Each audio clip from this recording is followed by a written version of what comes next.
Hey, this is Jeffrey, and today we'll be taking a look at the iPhone 4s's Retina display, and we're going to be comparing it to the iPhone 3GS's standard display. Now the screen sizes are the same thing, but the resolutions are completely different.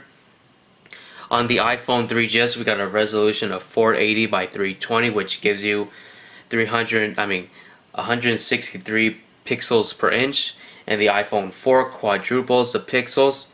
So it gives you a resolution of 960 by 640, and it gives you 326 pixels per inch, which is relatively high compared to today's standards. Now both screen technologies are pretty much different. On the iPhone 4 you got an IPS display, and on the iPhone 3GS, it has a TN display, which stands for twisted pneumatic, and IPS stands for in-plane switching. And both of those technologies really apply to the viewing angles of the displays and also the colors. So we're just going to take a look at the viewing angles first. Let's go ahead and turn the iPhone 3GS to the side here. As you can see, the colors are sort of washed out when you turn it to its side, but when you turn the iPhone 4 to its side, the IPS technology really does shine. Let me just get a better grip on the phone here. There we go. As you can see, the colors on the iPhone 3GS, the iPhone 3GS's screen is pretty much washed out, while the iPhone 4's display retains its color. Let's go ahead and take a look at some different angles. This is where the IPS display really shines. As you can see, this has now a blue hue to it, while this is pretty much the same colors. Alright, so I've zoomed into the displays, so we're going to take a look in more detail with the text and also the icons on the home screen. Alright, so now I'm going to talk about something that is kind of a minor thing, but I really appreciate Apple's attention to detail on this. But on non-Retina devices, its default system font is Helvetica, while on Retina devices, its default font is Helvetica Neue, and you can sort of tell a difference that Helvetica Neue is slightly narrower, while the iPhone or non-Retina devices are slightly taller. So if you put Helvetica Neue on a non-Retina device, it will look extremely pixelated. In fact, more pixelated than the current font on here. So you can really tell the difference. Let me just zoom in here. Let's see if it will focus. There we go. You can sort of see Helvetica Neue really does shine. You can see every curve, every little detail inside the font. You can really see the drop shadow. The drop shadow is forming to the text. You can really see a lot of attention to detail that Apple has put into everything.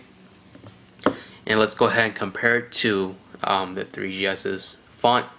You can sort of see, even with Helvetica, it's really pixelated, and if you put Helvetica Neue, it's going to be even more pixelated. So you can sort of see here.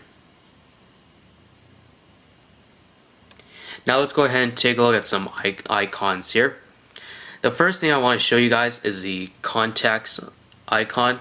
So this is how the contacts icon look like on the iPhone 3GS.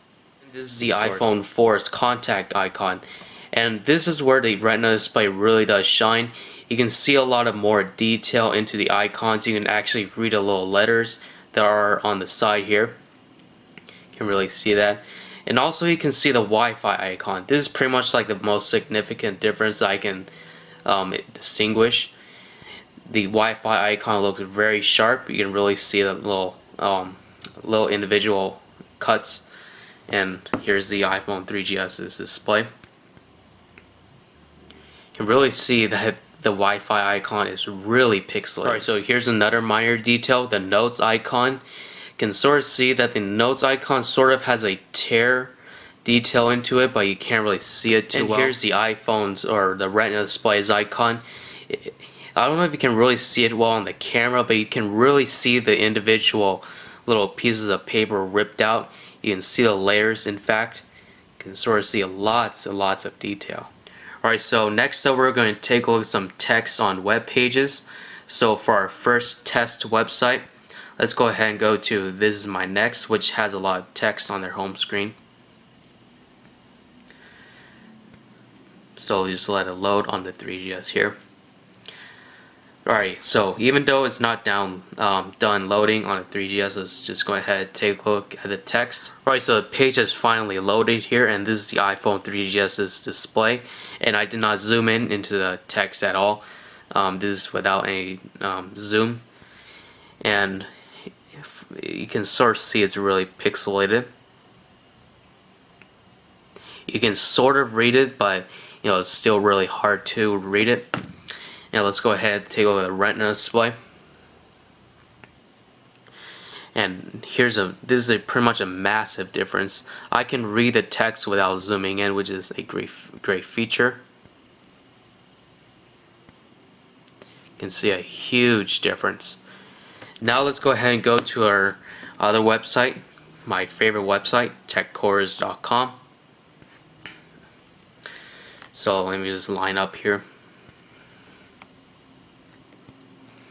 So first off, let's go ahead and take a look at Tech Cores and Landscape. You can sort of see it's a little pixelated. And on the iPhone 4 or the 4S, just let it focus. There we go. You can perfectly read it without zooming in.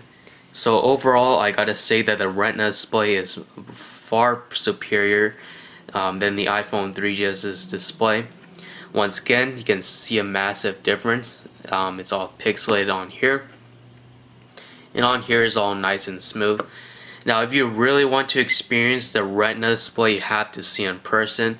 Once you take a look at the Retina display, you can't go back, just like the Mac and PC thing.